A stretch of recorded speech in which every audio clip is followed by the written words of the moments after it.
Welcome to Examined Leadership Podcast. I'm Kurt Lichty. And this is Andrew Iden. The tanks now rolled in a long column through the line of fortifications and on towards the first houses, which had been set alight by our fire. In the moonlight, we could see the men of the 7th Motorcycle Battalion moving forward on foot beside us. Occasionally, an enemy machine gun or anti-tank gun fired, but none of their shots came anywhere near us. Our artillery was dropping heavy, harassing fire on villages and the road far ahead of the regiment. Gradually, the speed increased. Before long, we were 500, negative 1,000, negative 2,000, 3,000 yards into the fortified zone. Engines roared. Tank tracks clanked and clattered. Whether or not the enemy was firing was impossible to tell in the ear-splitting noise. We crossed the railway line a mile or so. The people in the houses were rudely awoken by the din of our tanks, the clatter and roar of tracks and engines. Troops lay bivouacked beside the road. Military vehicles stood parked in farmyards and in some places on the road itself. Civilians and French troops, their faces distorted with terror, lay huddled in the ditches, alongside hedges and in every hollow beside the road. We passed refugee columns, the carts abandoned by their owners, who had fled in panic into the fields. On we went, at a steady speed towards our objective. Every so often, a quick glance at the map by a shaded light and a short wireless message to Divisional HQ to report the position and thus the success of 25th Panzer Regiment. Every so often, a look out of the hatch to assure myself that there was still no resistance and that contact was being maintained to the rear. The flat countryside lay spread out around us under the cold light of the moon. We were through the Maginot Line. It was hardly conceivable. 22 years before we had stood for 4.5 long years before this self-same enemy and had won victory after victory and yet finally lost the war. And now we had broken through the renowned Maginot Line and were driving deep into enemy territory. It was not just a beautiful dream, it was reality. That is a statement from General Erwin Rommel, the Desert Fox of the 7th Panzer Division, which stated how they were able to infiltrate and conquer France in such a short period of time in the beginning of World War II. And to understand why I chose this quote for this podcast to start us off, Kurt is going to explain the principles of war that were displayed in these 2 paragraphs that I just read. Yeah, that was profound. That was a good story. I think it does outline the principles of war we're going to discuss pretty well today. 2 of them, actually. We've only done 1 at a time the last 2 episodes. Today we're discussing 2 separate principles of war because they kind of balance each other out. They go together. In fact, I think it's difficult for some people to understand why they're 2 different principles of war. So they are mass and economy of force. Mass is all about concentrating your combat power at a time when it matters most. Using and concentrating your greatest strengths and using them at the right time to achieve your objective. Economy of force says that you must allocate minimal essential combat power to secondary efforts. You can't be everything to all people. Or as Karl von Clausewitz says, war cannot be waged in a limited way. So that's what economy of force is. Know what is secondary and give it your minimum effort. So of all the stories you could have chosen, what stood out to you about that one?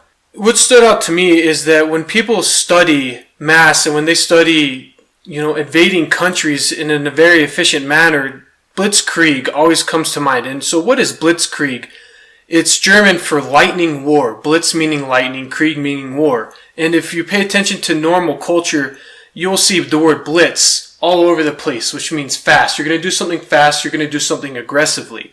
And that is exactly what the Germans did at the beginning of World War II when they wanted to invade France. And World War I was all about attrition warfare. It was trench warfare. You dug these big trenches and you lobbed bombs at each other. You tried to assault each other's positions that were heavily defended, and that's why World War I lasted so long. And so in that quote, he talked about how Germany and France during World War I, they did a lot of the fighting, and it was all along these long trenches. And using blitzkrieg, which was using their different combination of different military departments or divisions. The Germans had superior tanks. They had superior aircrafts. They had soldiers that didn't sleep. They were on track straightway to Paris and they were able to catch the French off guard because of that, using blitzkrieg, allocating all of their best forces and attacking at once. They actually used psychology during this. They had planes that made loud noises when they dropped bombs that had a whistle that kind of caused fright into their enemy. And while they were doing that, that was distracting people. And on the ground, they had their tanks going full ahead, protecting the ground troops first. And it was unstoppable. And that's how they were able to break through what was called the Maginot Line. I'm not sure if I'm pronouncing that correctly. It's French. But that was the line that stopped the Germans for so long, and they were able to cross it using blitzkrieg. And the definition of the blitzkrieg is an intense military campaign intended to bring about a swift victory, designed to strike a swift, focused blow at an enemy using mobile, maneuverable forces, including armored tanks and air support. In 46 days, using mass, right, that's the principle that is primarily displayed, concentrating your best forces towards the objective. In 46 days, Germany conquered France, Belgium, Netherlands, Poland, and Luxembourg. And so that's kind of why I chose that quote. It's one of the greatest displays of this principle of war that I can think of. I think you're right. When I was in ROTC, Brigham Young University, this was back 2005. I think it was my first semester of ROTC. And we studied this principle, mass. That was the very first story they told me also. Now, when I think mass, most people think big, lots, good power. It doesn't always work if you're just talking about as much as you can. I'm picturing a scene from Galaxy Quest, the Tim Allen movie way back in the day. He's fighting these aliens. He's requested onto the ship to be the stand-in commander for a battle. They know he knows what he's doing. So he sits down, he's half drunk, and he's like, I know how to handle this guy. I've dealt with these people before. Just give him 6 cannons from the red, 5 shots from the blue cannon. Just push go. Good, that'll handle it. And it didn't. The video teleconference was still on. The alien heard what he was doing. He put his shields up. It didn't affect him at all. They ended up taking heavy casualties because of this careless mistake. Mass alone wasn't enough to break through. Another example I'm thinking of, and I want to actually ask you about this. If this is a true principle, our goal here is to not only talk about principles of war, but see how this applies to your everyday life. So a principle to me only works if it's universal, if it's always true. When I think mass, I think of the old school way of fighting, Revolutionary War style. You get a bunch of troops lined up on one side of a field and a bunch of troops up on the other side of the field. It almost looks silly, right? When you look back at the war and you see videos of just troops lining up in the field, ready, aim, and while they're setting up, they're getting shot by the enemy. Fire! And then they fire and then they take 10 steps forward. Ready! And it was just a war of attrition. Whoever has the biggest troops, the most number of troops, mass, they win. But the Brits had more. You remember the song from Hamilton. British Admiral Howe's got troops on the water. 32,000 troops in New York Harbor. 32,000 troops in New York Harbor.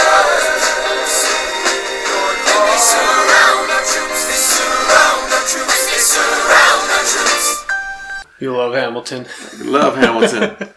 So he came in with 32,000 troops, mass. They had way more. Their military was huge. We had a couple thousand people and half of them were sick. We're eating our horses. They lost using mass. How's that possible? That's a great question because I tend to think of the same thing. I tend to take the word mass as face value. Yeah. And as we've discussed in the other 2 podcasts, it's all about strategical and superior plans. You need to have superior plans. So when we think of mass, something that is key, synchronizing all the elements of combat power where they will have decisive effect. So the Minutemen and the Patriots, the early colonials, fighting for their independence, they knew that they could not beat the British using mass. They had to be synchronized. They had to use their best elements together in mass to attack the British. And so they knew what? The geography. They knew the layouts. They knew the trees. They knew the rivers. They knew everything. So they were synchronizing the elements in mass. Even though they were inferior in numbers, they were superior in other advantages. And it's all about the plan. I have to bring up football here. There is a play called the blitz on defense. And going back to blitz, that means lightning. And blitz on defense. Is that where it comes from? That's where it comes from. The football term comes from the war strategy. Yes, I believe so. Okay. It comes from the same concept. All right. Blitz meaning I'm lightning, we're going from all different angles. Because when you blitz in football, if you're not familiar to football, you usually have about 4 people on defense that are right next to the ball that try to tackle the quarterback or they try to tackle whoever has the ball. When you run a blitz, that means you're usually bringing 5 or 6 people to go try to tackle the quarterback. Because in football, there's usually only 5 people protecting the quarterback at once. And so if you bring 5 or 6 people on defense, you're blitzing, you're outnumbering, so you have numerical superiority, but you also have strategical superiority because you can bring people that are faster, that are smaller, and they're harder to block. You can bring people in deceiving ways, off the edge, up the middle. You can do all these different sorts of things. But there's no point in blitzing on every single play because then the other team's going to know that you're blitzing and there's going to be people wide open to catch the football because you displaced the defender to run a blitz. And so in football, a blitz is very effective if used properly.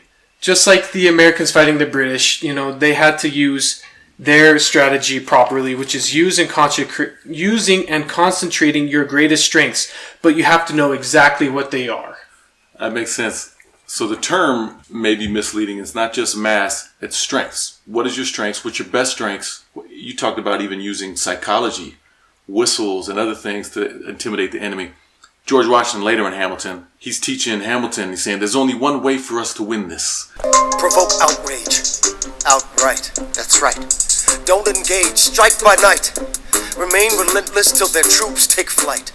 Make it impossible to justify the cost of the fight. Outrun. Outrun. Outlast. Outlast. Hit 'em quick, get out fast. Stay alive until this horrible show is past. We're gonna fly a lot of flags, half-mast. Raise a glass. So using your strengths, your greatest strengths, no matter what they are, psychology, maybe it is mass, physical mass, whatever your greatest strengths are. So I guess step one, if we're, I don't know, maybe are we already ready to move on to life application? Yeah, let's do it. If we're applying this to life, I think step one would be to know your strengths. What are your strengths? I can't apply my mass, especially if we're not talking physical mass and I'm not a huge person, or if we're talking talents or work or relationships, I can't apply my mass, my strengths, if I don't know what our strengths are. I guess a good place to start for us as a work group, we talked about this last time, the Gallup Strengths Finder.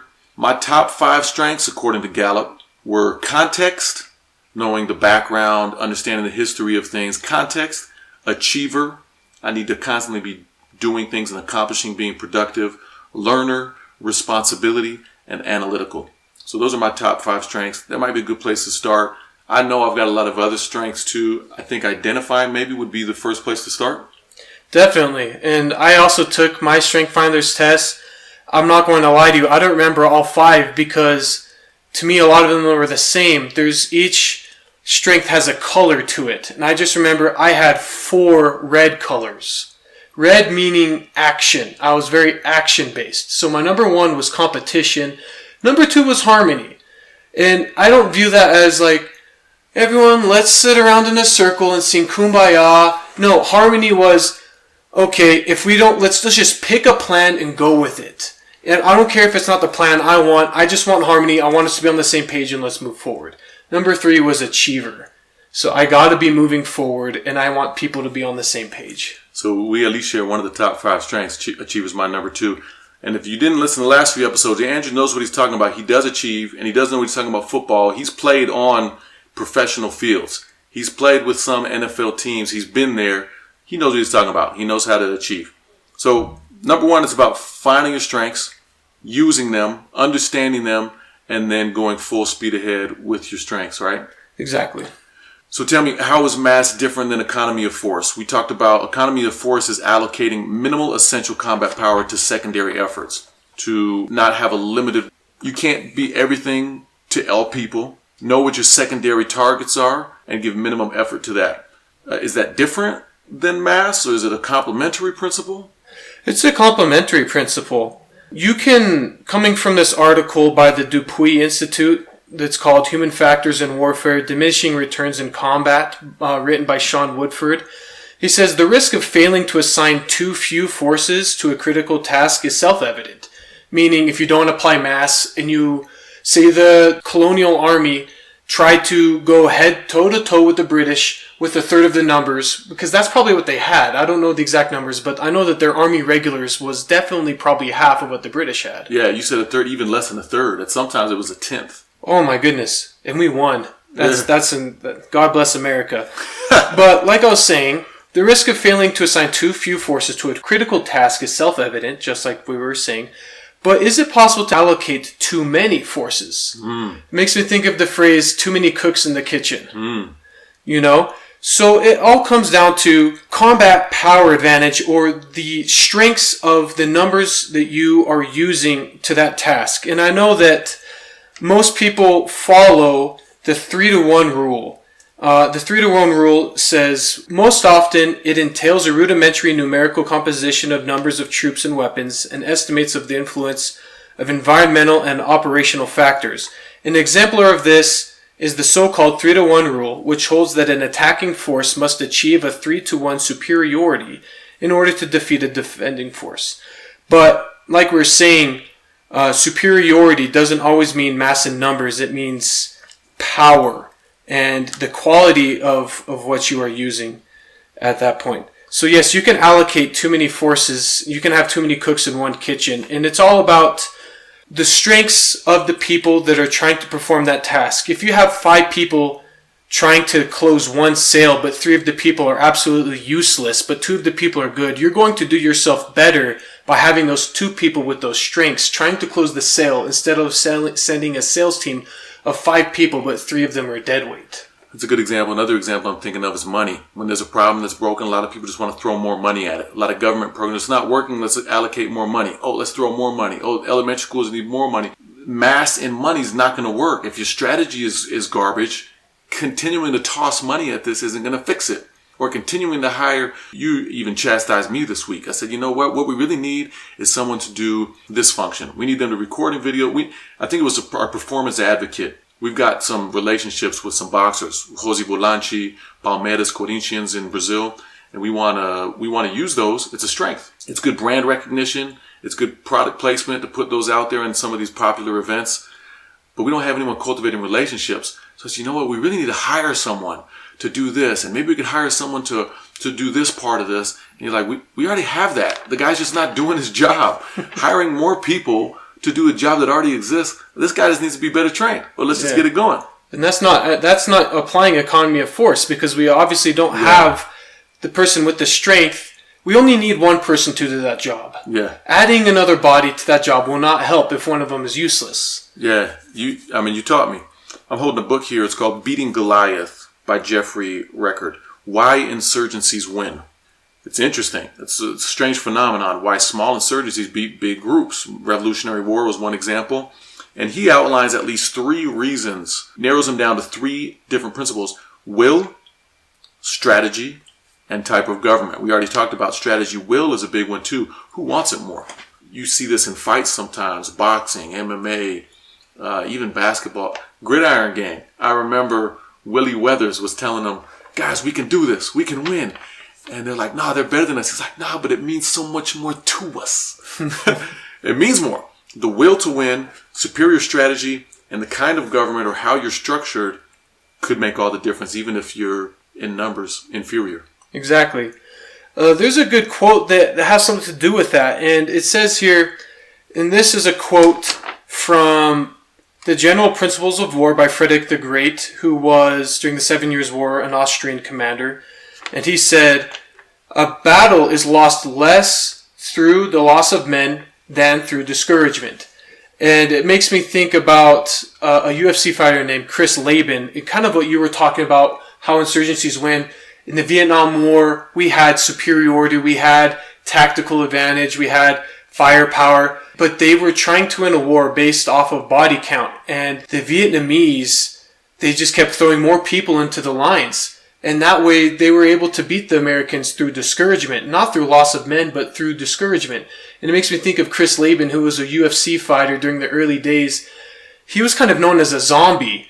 The more you punched him, he would just die, but he wouldn't fall on the ground. He would just start moving slowly, and then the opponent would get tired from throwing so many punches, and then Chris would go into zombie mode where he could just take all of the beatings. And then when the person that was doing all the attacking got tired, Chris would take advantage of it because he knew how to absorb the punches. So the old rope-a-dope move. Exactly. So it's lost more through discouragement than through the loss of men. Which, Kurt, brings me to a question here. Uh-oh. I'm the question guy. You can't ask me questions. Time to ask some questions. I actually have 2 questions for you. The first one is, when you put together a business plan using mass, for example, with promotions at doTERRA, we do a lot of promotions. We want retention in this business. And so when people go inactive for a while, for a certain amount of months, we usually orchestrate some kind of retention promotion. If someone has been inactive for at least 6 months, if they place an order of any volume, of any kind, they will receive a free product.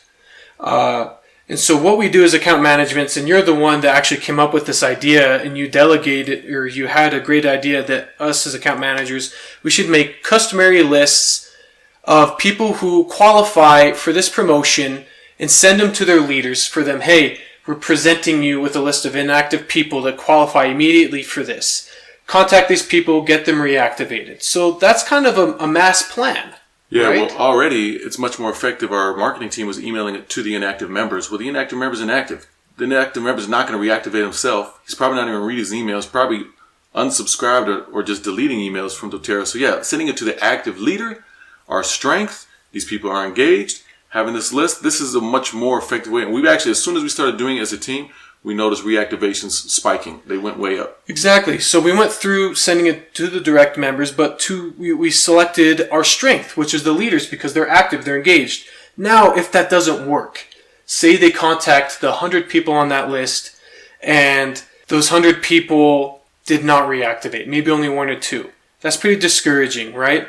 How do you operate a mass attack or mass business engagement plan like that without feeling overwhelmed? Okay, good question.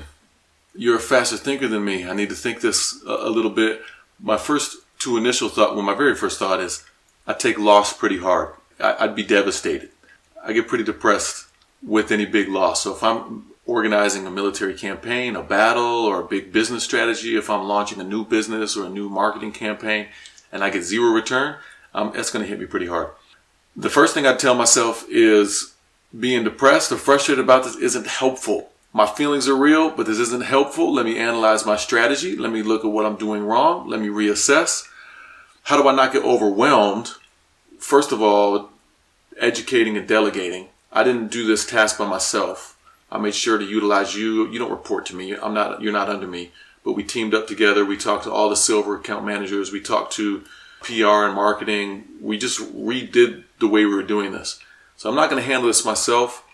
I'm going to surround myself with like-minded people, with good people. Even with this, with Examine Leadership, this is a small business we're just starting. With Examine Leadership, I wanted to do this by myself. I actually started this years ago, this idea. Didn't go very far because I was trying to run it myself. I needed someone as capable or more capable than me. I found you. We're doing it together. I've got momentum. I've got inertia. I've got energy now. So finding people, utilizing them, delegating. So that's number 1, to not get overwhelmed. Number 2, to not get discouraged. You just sit down and you just go back and say, how was our strategy flawed? In a very similar way, with some of our top sellers at doTERRA, when they have a really bad retention, I always say 50% should be your minimum retention in this kind of a business. And that's actually high for multi-level marketing, but it's low for doTERRA. 50% is usually lower than we get. So that's your minimum goal. So I go through in their back office, their virtual office, and I'll find lists for our leaders of people that have been 6 months or more inactive, and I'll send it to them and say, here's a list of 300 people you need to call and reactivate. We can move them around in your team. We can restructure. So I've developed a plan. I do have people come back to me and say, hey, I called everybody on this list. Or I contacted, they'll usually say. I contacted everybody on this list. Nobody reactivated. I hate this. I hate you. I'm not doing this. So my first question is great. I'll validate. That's got to hurt. Yes. I'm really sorry. That's too bad. How did you contact them? Well, I emailed everybody. Cool. How often do you check your email? Not very often. Okay, so maybe that's not a good strategy. Maybe we do personal phone calls. Or how many people are in your neighborhood that you can go visit personally? Or text them. Or, I've got friends. I can call them. I can text them. They won't answer. I can send them an email. They won't answer. The moment I message them on Facebook, boom, I'll get a response like in 5 minutes. Why is that? It's the same dang device you're looking at, but the strategy is different. So I don't know. It's a long answer. Maybe I'm jabbering on, but I would A, delegate, educate, surround myself with good people, and then B, re-strategize. Yeah. So going along, you said something very key. You said delegate. I'm going to get back to that. But to show everyone how good of a leader Kurt is, he understood both mass and economy of force in this principle, because when he was making these personal spreadsheets, he identified the strength of the market. And the strength of the market is how people like to communicate, which is through WhatsApp. It's an application that everyone uses in Brazil. It's basically a messenger. You can text, you can send audios. And I was sending out these spreadsheets with telephone numbers and email addresses. And so what's easier? Send out a mass email where it's not very personal, but you said you did it, or to follow up with people in person, And Kurt said, I'm not even giving them the option of sending an email because I know people don't look at it. That's not the strength of our market. The strength of our market is via WhatsApp. So if I give them cell phone numbers to contact, that's what they'll do, and they'll have a higher return. So that's economy of force and mass all implied in the same principle. You're absolutely right. And we try to apply that in everything that we do. Similarly, every other single market that we have, we're in 48 countries right now? I think global access, we're in 100 countries, but we have open markets in 48 different countries. And every other account manager does phone calls and does emails. We've decided to use WhatsApp. I think China also does. What's their tool? WeChat, yeah. We use WhatsApp, which is better. A couple other markets use WhatsApp. We've decided to also start doing our strategy calls with our top sellers through Zoom. Yeah. So instead of calling them, I get to see you face to face. I get to look at you. We get to make eye contact. I get to validate you. People show up more often. They're more engaged. I get to share my screen now, and they can see exactly what I'm doing in the virtual office. It's much more effective. Utilizing strengths, let's re-strategize. Definitely. And to go along with what you said about delegating is absolute key when you're operating a mass attack or a mass business plan and not feeling overwhelmed at the same time. It can feel overwhelming orchestrating it, but like a general that orchestrated Blitzkrieg, he didn't go on to the front and do everything himself. He wasn't driving the tank. He wasn't flying the plane. He wasn't shooting the rifle. He was the one orchestrating. So I like how you brought up finding your strengths, right? So I'm not a big fan of only focusing on the strengths. I feel like that leaves us vulnerable to weaknesses. But when you have a clear objective and you're going to use this plan, you have to identify their greatest strengths, because a part of economy of force is you cannot be everything to all people. You have to assign your top people to do a specific task, and role clarity is key. I think finding people's strengths and establishing role clarity helps you not feel overwhelmed, because then you can assign people and then you can say move forward. So if I send a leader a list of 100 names, I shouldn't say contact all 100 of these people. I should say find all the people in their nearest upline who is at least a premier, and make sure that premier is contacting the people underneath them, because that way you're delegating, but you're still achieving what you need to be, or your mass objective, without feeling overwhelmed. That's a good strategy. I took it a little bit differently. Interesting, we both came up with different strategies, and maybe we'll have to look at who had a higher percentage return. I told my leader, I want you to contact it. You're the most capable person on this team. You do it. To not overwhelm you, you still need to be teaching classes and contacting and doing other things. I want you to call 5 people on this list a day. That's easy. You can do that. Schedule it in. Make sure you're planning your day. You better be planning your day. You can schedule 5 phone calls a day. Do 5 a day. I'm going to call you in 2 weeks, see where you're at. And when we're done, we're going to see how many return. So 5 a day. I like what you talked about, delegating and making sure that you're allocating minimal essential combat power to secondary efforts. Most leaders in organizations, and you can think about this if you're a leader, if you have anybody under you, or if you have a team, or even in your family, like the trouble kid, most leaders spend 90% of their time with their problem employee, or their problem troop, or their problem child. And that leaves the people that are functioning really well off to the side. How many siblings do you know that like, dang, my sister gets all the attention and she's a screw up. She doesn't do anything. And I don't get any money. I don't get any help. Prodigal son. Prodigal son. Yeah. And he feels left out. Hey, I was the good son. You're slaying the fattest calf. Yes. When I never left you. 90% of your time, it's probably more like a Pareto distribution. People like to say the 80-20 rule, which is a simplification of the Pareto distribution, but probably more of an 80-20 thing. So using the principles of war, you really should not be spending 90% of your time with your worst people. There's a temptation to do that because, hey, they need help. They're failing. I need to fix this. You really should be spending 90% of your time with your best people. They're giving me my highest return. Let me cultivate this. I attempt to do that. I'm not perfect, but I attempt to do that. I have a very small team here of people that report directly to me. I have one rock star. She's amazing. So I created a fake position of team captain for her. And I asked her to coach and develop and train the weaker ones, the more junior ones. She's taken off. She loves it. This takes time off my plate. It validates her and her hard work. She's thrilled at her new position, her fake position, but it means everything to her. It gives me the opportunity to discuss leadership principles with her on a daily basis, how we can better apply them. So I'm growing. I like it. And now she's developing as a leader. She's teaching them. I don't have to waste time with these lower performing employees. Not that they're low. We don't have any bad employees on our team, but they're lower performing. And I'm spending my focus on what's giving me the highest rate of return. Exactly. And that's following the diminishing returns. Instead of going to the 3-to-1 rule, you could be spending all your time with all 3 or all 4 of them, but you're spending your time with maybe 2 of them or 1 of them to be able to replicate and cultivate leadership.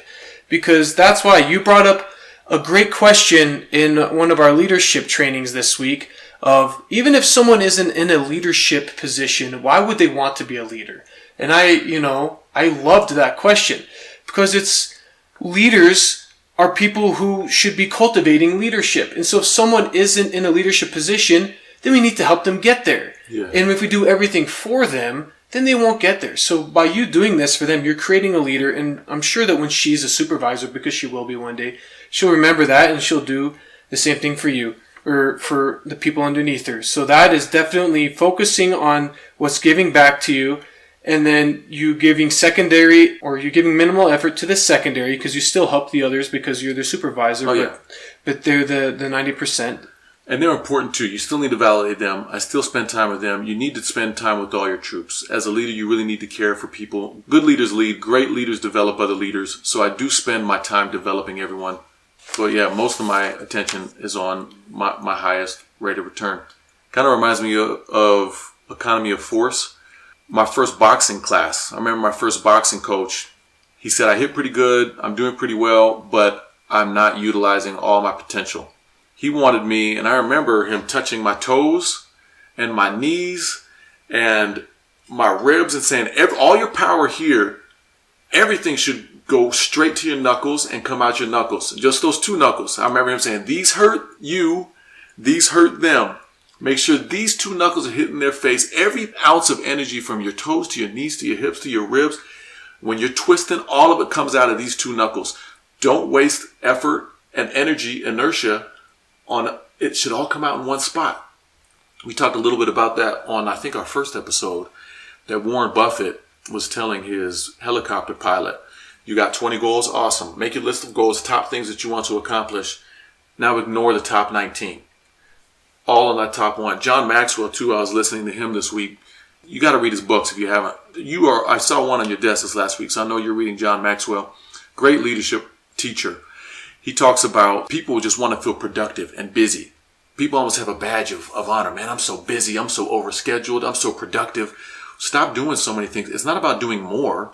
It's about doing what's more effective. So right now, if we're trying to launch a business, if you're trying to get a promotion, if you're in a book club, if you're also trying to run a marathon, if we've got like 8, 9 different competing goals. Which one are you trying to focus on? If you're really trying to become a millionaire next year, or if you're really if you need to run a marathon or win this goal, you need to be focusing. Again, the Pareto distribution is always a nice distribution. Most of your energy on your top goal. Stop spreading yourself so thin. Exactly. And that prevents us from feeling, or that lowers the chances of us feeling discouraged when our plan doesn't work. I am guilty, and I'm sure many people are. I think of the new year. At the beginning of the year, everyone has a list of 20 different things they want to do. Yeah. I'm going to stop eating sugar. I'm going to get off of caffeine. I'm going to go vegan. I'm going to do all these things, right? And then the month ends, and it's like, I was giving a little bit of effort to a bunch of different things, and I didn't make much progress in a lot of areas. And so I would say to not feel discouraged. I don't think it's a bad thing to make a bunch of goals.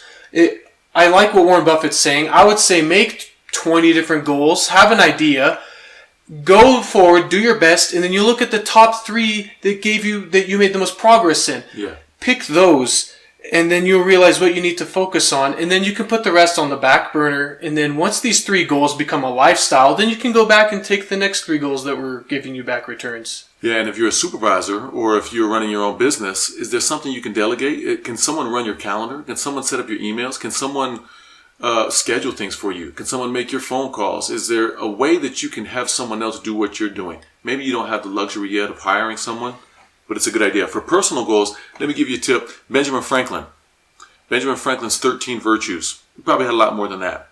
But this is the way he did it. He even had it calendared out. So he usually had, maybe I'm remembering history wrong, but I think he outlined 13 virtues he wanted to focus on. And he would schedule this out, and he would focus on 1 virtue per week. And sometimes it would just be 1 day, but usually 1 per week. So this week, I'm only going to focus on frugality. I'm going to be super frugal this week. That's my goal. I've got these other 12 virtues that I want to enhance on, but this week, I'm really going to hone in on frugality. Next week, justice. Next week, cleanliness. I'm a pretty good person, so I'm just going to take 1 day to work on cleanliness. Really cleaning up my room. JBP again. Start with your room. Clean your room. Or 1 week, chastity.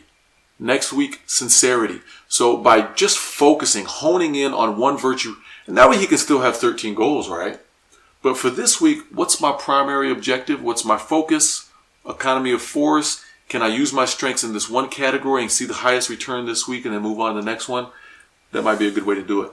You know, a wise man once told me, he who chases 2 rabbits catches none. Kurt, do you remember who that wise man was? Well, I think I've said it. I'm sure I didn't come up with that concept. It was you. I was referring to you. It's simple. You cannot divide your forces like that. You need to focus on 1 objective and then you move on. Going back to kind of finish up here before we get into our pointers on how everyone listening can move forward with these principles. Going back to Frederick the Great, he says, "There is an ancient rule of war that cannot be repeated often enough. Hold your forces together. Make no detachments. And when you want to fight the enemy, reassemble your forces and seize every advantage to make sure of your success." I would say you want to have your team be together and make sure everyone's in the right role, using their right strengths. And that's kind of how I interpreted it. What did you think? Yeah, the right role, right strengths. Delegate what everyone can do good on. Gordon Hinckley even talked about that in leading a church. Every new member is going to need a responsibility and a friend and to be nourished with the good word. But let's give you a responsibility, and not just any random responsibility. What's your strengths? How can I capitalize on that? How can I build you? And where are you moving towards with that responsibility? What objective is that contributing to? Which is what our first podcast was all about. Yeah, first principle of war. Objective, offensive, mass, economy of force. It looks like you got some closing thoughts there. I do want to share 2 more examples, though, in family. We've talked about war. We've talked about career. We've talked about professional and personal goals. Family-wise, too, it's tough. I've got 4 kids. My wife and I also raised 2 other amazing kids, Abraham and Melissa. We took in when they were 11 and 13. So I say I have 6 kids total. Beautiful granddaughter as well, 3-year-old Ivy. So 6 kids is a lot. It stretches us really thin, especially when we had little kids and they need so much attention. And I had a teenager and a baby at the same time. Wow. And it stretches you thin. What we do now, my wife and I we like to focus on everyone. Everyone needs attention. We do what's called a fun night. We try to do it every week. We're not perfect. So maybe every 2 or 3 weeks, we'll have a fun night with one of the kids. We choose, okay, Naya, you get to stay up Friday night with mom and dad. We're going to play games. We're going to have M&Ms, play cards together, or watch a special TV show just with you. We also, it's not just fun. We also talk about real life principles and goals. What are you struggling with at school? Hey, I've noticed with your sister you're doing this, or with your brother you can improve in this way. Hey, how can we improve in this category? So on that one night, and it's short, but on that one night, my entire attention is focused on her. I think it's much more effective than let's all stay up together every single night, or hey, it's fun to play family games with everyone. But to have that one-on-one time, I think is really valuable.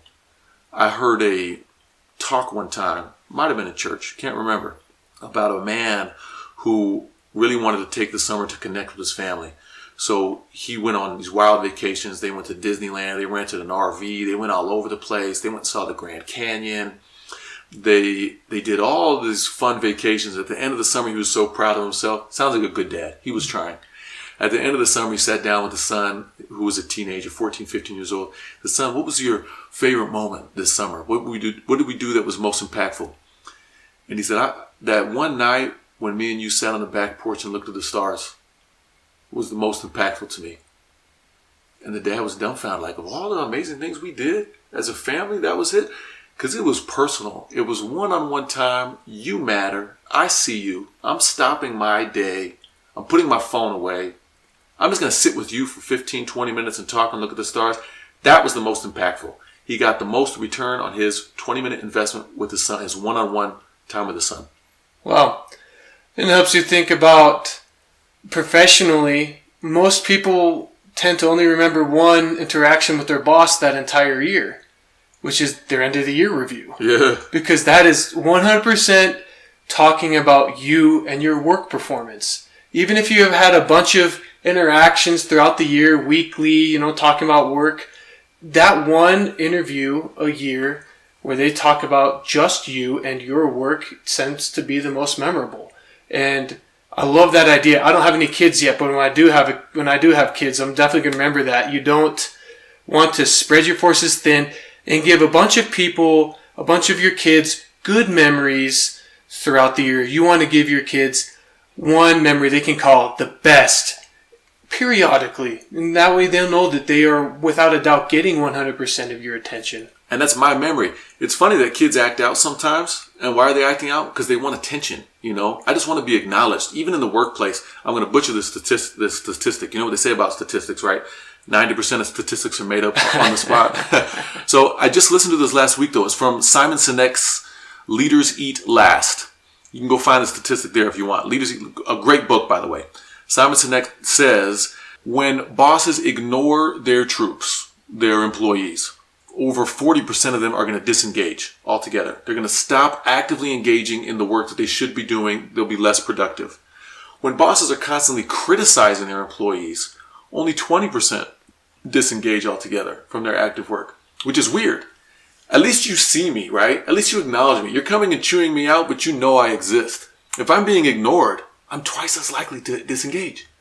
That reminds me of one of the most brutal moments I've ever experienced in my life of getting criticism. So I played football at BYU my senior year. My freshman, sophomore, junior year, I was playing at Southern Utah University, which is a smaller Division I school in Cedar City, Utah.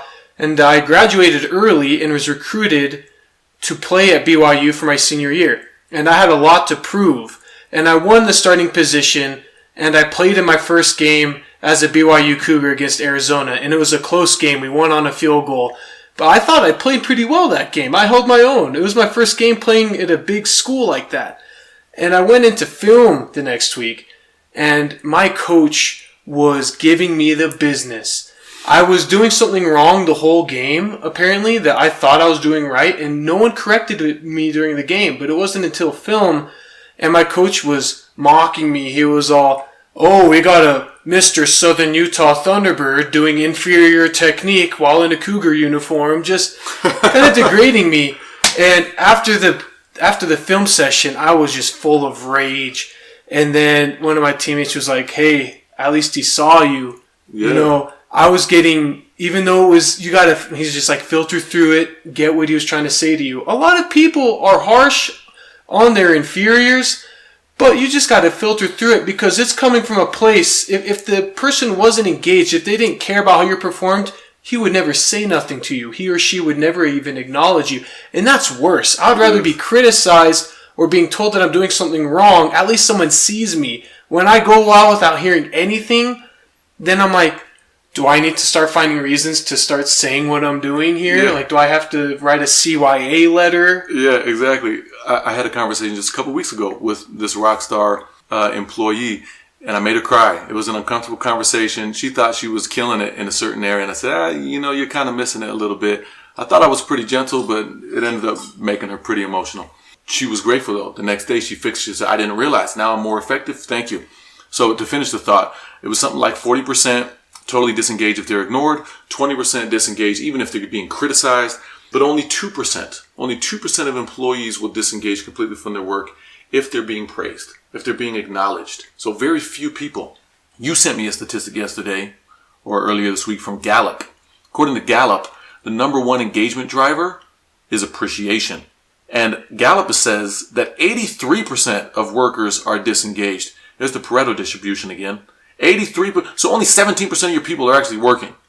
83% of them are disengaged, and the cost of a disengaged employee is 34% of their annual salary. So the U.S. spends $550 billion with disengaged employees. And some people would say, well, let's fire these people that are disengaged. Well, how about as a leader, you just start acknowledging them? And identifying their strengths. Maybe they're in the wrong role. Yeah. You're bad at your job because you're sitting in the wrong, I've given you the wrong task. This is a leadership problem. In fact, we talked about this earlier today. There is someone who's not doing their job very well. There's always an excuse. Well, this isn't updated because of this. Well, this isn't because of this. Well, their supervisor hasn't acknowledged them for weeks. They don't even know what role they're supposed to be doing. So, of course, there's always an excuse. Of course, there's always an error. I would love to have this person under me. I can give you actual real direction. I know where you're supposed to be headed. I see you. You are an intelligent worker.